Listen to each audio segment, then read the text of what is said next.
Kɔsada in na mɔgɔ welekulu minnu kɛra Kaduna mara sigiyɔrɔ kɔnɔna na kɛra ka da a ɲɔgɔnna camanba de ka a mara kelen kɔnɔna na kɛrɛnkɛrɛnnenya la min lawaleyara Kajuru district kɔnɔna la n'u taara ni mɔgɔ 10 ɲɔgɔnna ye a senfɛ. O kɔfɛ u tilala ka lɛkɔliden 250 ɲɔgɔnna minɛ kilo 150 ani Kadura cɛ. Ibrahim Gajere n'ale ye a mara ɲɛmaa ye a yira k'a fɔ ko a welekuli ninnu bɛɛ lajɛlen bɛ kɛ cɛ marifatigiw de fɛ minnu ye mɔgɔ 87 minɛ Kajuru station na.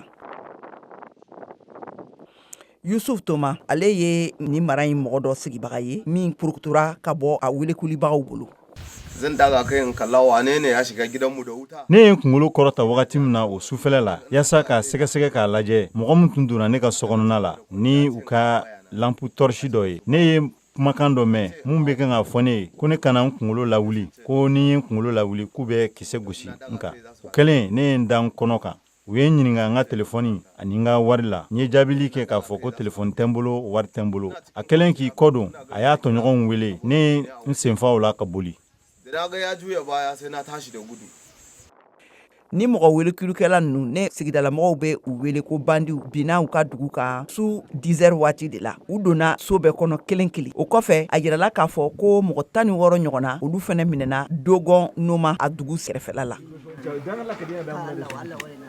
Tanko Wada ale ye dugutigi ye a si bɛ san 79 na Hausa do. Wa da mutane da yawa u ye mɔgɔ caman de woloki a mɔgɔ camanba bɛɛ ye muso ni denmisɛnninw de ye u tagara ni mɔgɔ 87 de ye sun tafi da wajen mutum 80 sira ka mɔgɔ 5 sira ka bɔ u bolo ka boli ka taa u ka so nka an bɛ wagati min na fo sisan mɔgɔ 82 de b'u bolo halisa 82 suna a hannunsu a yanzu. Ni marifatigi kojugukɛla ninnu ka mɔgɔ minɛ ka ca Nigeria kɔgɔduguyafan ka jigin ka taa Kilebiyan fanfɛla sigidaw la. U ka mɔgɔ minɛw bɛ ɲɛsinen lɛkɔlisow, duguw ani siraba belebelebaw yɔrɔ minnu na u b'a dɔn k'a fɔ u bɛ se ka mɔgɔw wele k'u joona ne ka tila ka u ka kanabila fali nafolo la. Mars kalo daminɛ na a ka ca ni muso 100 ɲɔgɔnna ani denmisɛnnin fitininw ye minnu welekura dansagukɛlaw fɛ kɛlɛɲɛboli dagayɔrɔ dɔ la Borno mara la. O kɔfɛ cɛ marifatigiw ye lɛkɔliden 250 minnu minɛ lɛkɔliso dɔ kɔnɔna na ka taa kilo 150 ne Kuriga dugu ni ɲɔgɔn cɛla la kɛra san kɔnɔ minɛli juguba ye fɔlɔ. Tile damadɔ o kɔfɛ madarasa dɔ kalanden 15 ɲɔgɔnna fɛnɛ welekura Sokoto mara la ka taa Nigeria Kilebiyan fanfɛla fɛ. Nagakɔrɔ seerew ye a yira k'a fɔ ko cɛ maramafɛntigi dɔw de ye olu fɛnɛ weleku. Marta Luka ale ye mɔgɔ minɛnen ninnu dɔw somɔgɔ ye. Ya zamu kare. An bɛna mun de kɛ sisan ɲɛ jumɛn de bɛna sɔrɔ nin koɲa in na an kɔni se tan anw ye dɛ an bɛ furuba fanga ka dɛmɛ de ɲini nin ko ninnu na.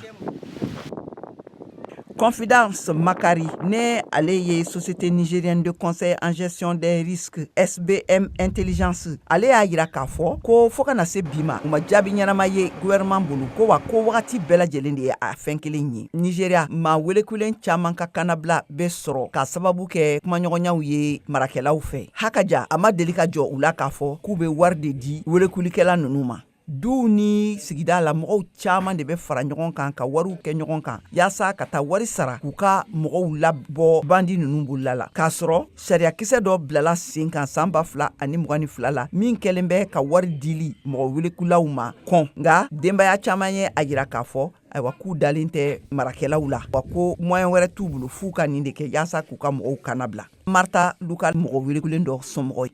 Gaskiya muna cikin damuwa. Lafiya da fosi tɛ anw ye an ka sigida kɔnɔna la yan nɔ. Falatɔw ani muso cɛsabatɔw caman de bɛ dimi na halisa mɔgɔ welekula ninnu bolo kungo kɔnɔna la. Gaskiya ba mu da salama a wannan. Denmisɛnnin sifinw fɛn fɛn min ne u ɲɛ b'a la k'a fɔ ko u ka siniɲɛta lasabatilen tɛ Nigeria jamana kan ka da gɛlɛya min bɛ jamana yɛrɛ kɔnɔna la bɛɛ lajɛlen de kɛlen bɛ k'i yɛrɛ kɛ mɔgɔ welekula ye yaasa ka wari dɔɔni sɔrɔ a la. Confidence Makari Société Générale du Conseil de Gestion des Risques SBM Intelligence ka laseli la AFP kunnafoni mɔgɔw ye. Ni mɔgɔ caman welekuliw ɲɔgɔn fɛ kɛlen bɛ kungoba de ye Nigeria furuba fanga bolo. Hakaja Nigeria jamanakuntigi tun ye kangari gɛlɛn gosi lakanakɛlaw ye k'u kana lɛkɔliden minnu minɛna mars kalo la ka kanabilali fali nafolo la nka welekulukɛla ninnu ye a jagoya ko fo wari de ka sara ko n'o tɛ k'u tɛna u bila mɔgɔ welekulenw somɔgɔw ka laseliw la. Nin waleya ninnu kɛra dɔgɔkun min na u dara dɔgɔkun min kan mɔgɔ caman de fɛnɛ tun minɛna Kajuru district kɔnɔna na.